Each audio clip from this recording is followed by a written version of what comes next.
Vital Kamerhe a succédé à Christophe Mbosso au perchoir de l'Assemblée nationale. Christophe Mbosso a à son tour hérité le perchoir de Janine Mabunda. Perchoir, ce mot qui désigne le siège du président de l'Assemblée nationale, peut-il aussi s'appliquer au Sénat? Est-il correct de dire par exemple Kengo Adondo a battu le record de longévité au perchoir du Sénat? Eh bien non, parce que l'on ne dit pas perchoir du Sénat. Pourquoi? Et que faut-il dire à la place? La réponse, c'est tout à l'heure dans votre rendez-vous intelligent, bon à savoir sur Congo 26 Télévision, la chaîne de l'unité nationale.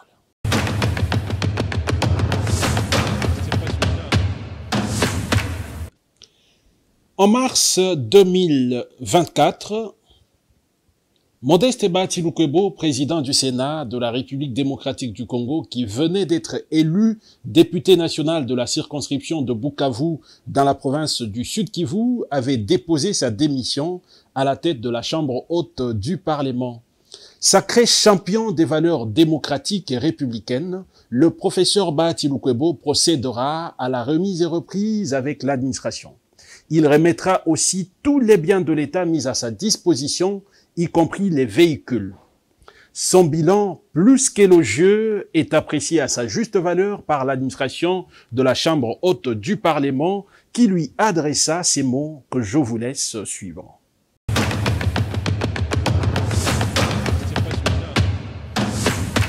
Honorable Président, en ce moment où nous nous approchons lentement mais sûrement de la fin de cette législature, qu'il nous soit permis, au nom des cadres et agents du Sénat, de vous exprimer nos remerciements les plus sincères.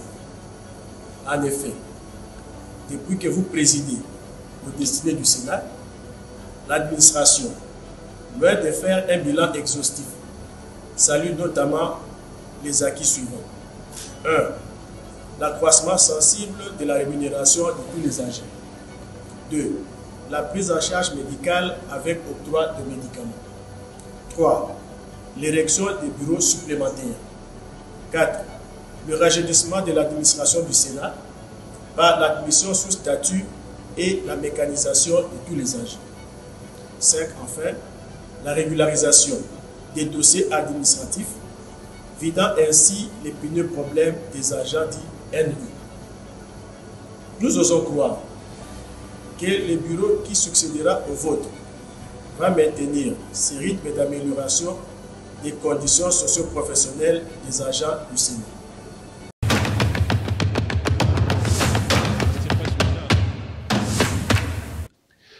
Le jour suivant, plusieurs médias sérieux ont publié à la une les mérites de celui qui est présenté comme étant le meilleur président du Sénat de l'histoire de la République démocratique du Congo.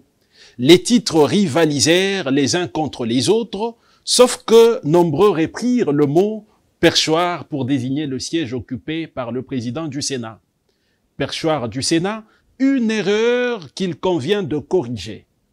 En effet, le perchoir est le nom donné au siège occupé par le président de l'Assemblée nationale.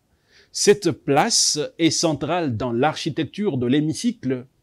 Au perchoir, la disposition physique du poste en rejoint la symbolique. Surélevé par rapport au reste de l'hémicycle, il n'est pas non plus situé au-dessus du dernier rang où siègent les députés. Et pourquoi? C'est une manière de signifier que le président de l'Assemblée nationale reste un député comme les autres. Et comme les autres, il dispose d'ailleurs d'un boîtier électronique qui lui permet de participer au vote si nécessaire.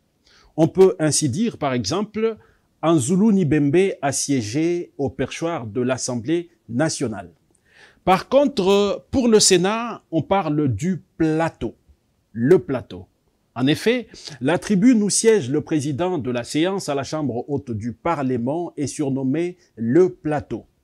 La position dans l'hémicycle au perché serait la piste principale pour expliquer ce surnom, le plateau.